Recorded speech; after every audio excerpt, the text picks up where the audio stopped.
Tulad ni Harry Roque, dapat na rin daw umuwi sa bansa mula Netherlands si Vice President Sara Duterte. Ang hamon ng Malacanang sa bise sa agenda report ni Pierre Pastor. Dapat umuwi na rin si Vice President Sara Duterte ayon kay Palace Press Officer Claire Castro. Ito raw ay para magampanan niya ang kanyang tungkulin bilang Vice Presidente at para magpaliwanag sa umunoy paglustay ng kanyang confidential funds.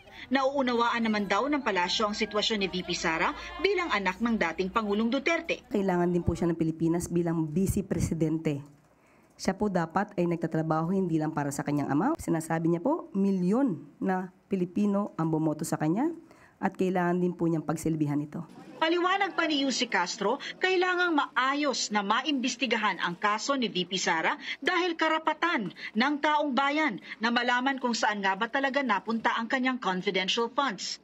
Sa isang report, lumutang ang 24 na pangalan na sinasabing nakatanggap ng pondo pero karamihan sa kanila fictitious daw. Dapat lamang pong patunayan ni VP Sara kung ang mga resibong ito ay totoo o hindi.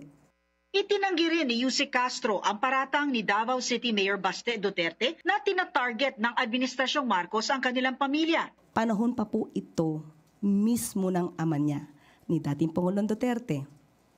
Umalis lamang sa ICC para iwasan na masampahan ng kaso. Tandaan natin bakit nagsampa sa ICC. Because sa ICC po, hindi po kinikilala ang immunity from suit.